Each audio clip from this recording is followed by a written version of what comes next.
those who are still here, my name's, something else has popped up.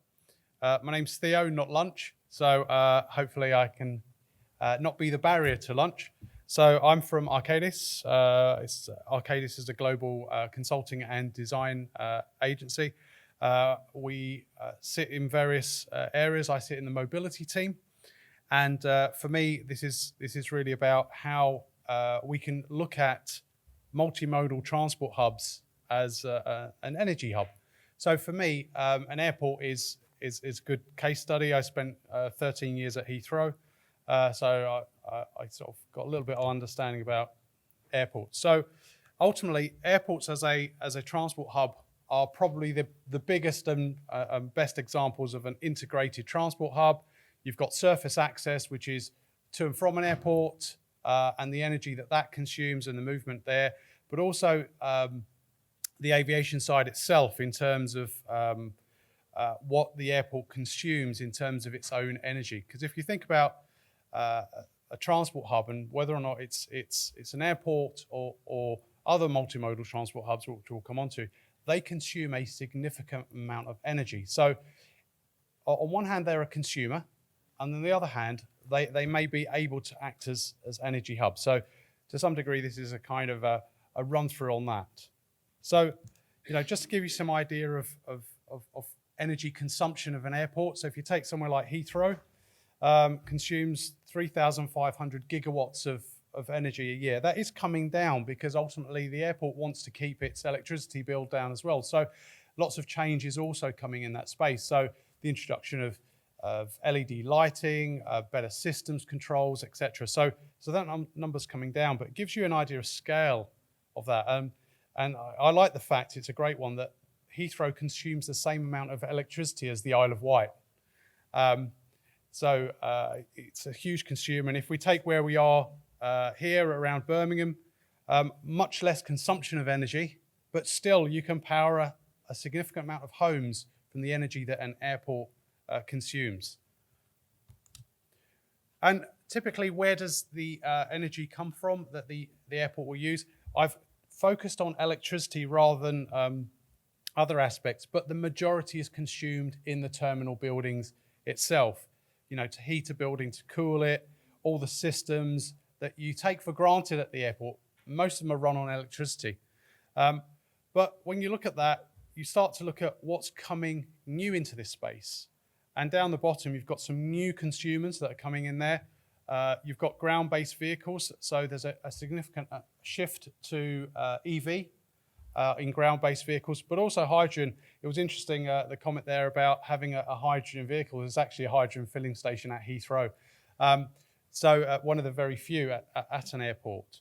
But the ground-based fleet is growing, and that's the buses that serve an airport, the public transport that will get you to and from, but also private vehicles. But on the other side, you've got the air vehicles that are coming, and we've got two types of air vehicles that will appear at airports. One is evolutionary, that we've heard a bit about with e-planes or hydrogen planes or other fuels that are coming there. But the other one is revolutionary in terms of advanced air mobility or eVTOL or air taxis, or there's a whole raft of names for these aircraft. But they will consume a significant amount of energy. So if an airport is a consumer of energy, and as you saw from the amount of energy that an airport kind of has to have available to it, you've got to think there's a better way. So if you take the sources of energy that an airport has, or where it sources it today, typically it's from the grid. Big cables coming in, big substations.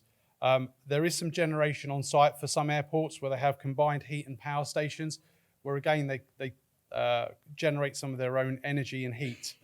But also more and more now there's on-site renewables. Stansted itself has recently got planning consent for a solar farm that it's going to build next to its airport. Again, it's looking at its own consumption of energy and how it can support itself. But looking at the new sources of energy, solar, as we mentioned, using biofuel, depends where you are, because ultimately, there are hydro options or tidal options, depends where your airport is. I put mini nuclear on there. Rolls-Royce have talked about creating mini nuclear plants, and looking at the consumption of an airport, it could justify it in some aspects. You know, everyone gets worried about nuclear, but it's a fuel source. But then wind, hydrogen, geothermal, again, not necessarily in the UK, because I'm looking at this global. There are airports that are actually heated by geothermal sources. But also, when you have energy, how do you store that energy? Because when you look at solar or wind or other forms, you've got to be able to store it. And hydrogen is a really good vector for storing energy. You know, but you've got batteries as well. You can store power to be able to use. So, okay, the airport's a huge consumer of energy. So when does it use its energy? Because ultimately, if you've got all this capability and capacity, are you using it all the time? So there's two different examples there. I'll let you guess which one is Heathrow and which one isn't Heathrow. One that starts really busy, is busy all day long, and then drops off at the end. Whereas another example of an airport has fluctuating use of energy. And that just gives you a gap. It gives you a gap between the energy you have available to you and the energy that you might be able to use for something else.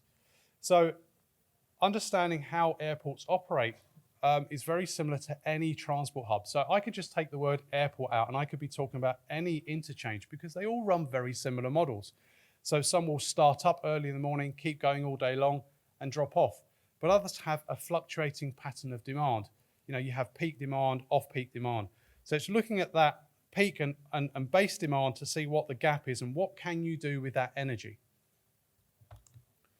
Because ultimately, if you have the opportunity and there's a gap between your energy consumption and your energy availability, there's a surplus. And what can you do with a surplus? You can push it back into the grid. You can store it. You can change it. So you can use electricity, for example, to create hydrogen, which you can then use. We've looked at the sources of fuel that are coming into an airport, but they are also available too. So if hydrogen is being used at an airport, it can be used and commoditized as well. But also that surplus can be used for looking at private networks. And this is where you start to get into the whole idea of an airport giving something back and creating energy communities around it. You know, typically with an airport or any big interchange, it's always a negative story about what the airport does to the area. It can offer a huge amount of positive benefit, as with most public transport interchanges. So on that, you've got to look at the sustainability of delivering that in terms of commercial sustainability. And that's why I put the pound sign, because surplus is a new business model. It's the way that companies can actually generate new money. So if you've got energy and you can identify a surplus, you can sell it back into the grid. And in selling energy back into the grid, that allows the grid to become more sustainable, more resilient, or you can store it and use it at other parts of the day. So ultimately, if airports can do this, and this is a different model, how could it be for seaports or rail stations or bus stations or other multimodal hubs? It's simple. You know, I like to keep things nice and simple. This is all about how much energy is coming into the facility. What's your demand or the facility's demand? What's the gap? And what can you do with that gap in terms of an opportunity to use that energy in a positive way, in terms of whether or not that's new business models, that's looking at sustainability in its wider sense, not just the environmental sustainability, but also looking at the societal benefits that you can deliver with all the energy that you have available to you. And then finally is the economic benefit, because ultimately energy costs money, and we all know from the energy crisis that we have at the moment. So if there's a new way of using this energy to create more financial and sort of commercial opportunities for an airport, they're more likely, or any transport hub, to do that. And we heard earlier about the amount of power that Transport for London consumes, but they don't consume that all day long. So TfL must have the capacity to share some of its energy to its local areas as well. And that's why going through some of the agreements that they'll have the opportunity to do that. So I guess in conclusion, for me, it's all about if airports can deliver this kind of sort of energy solution where you've got availability, consumption, and service, any sort of integrated transport hub can do the same. Thank you.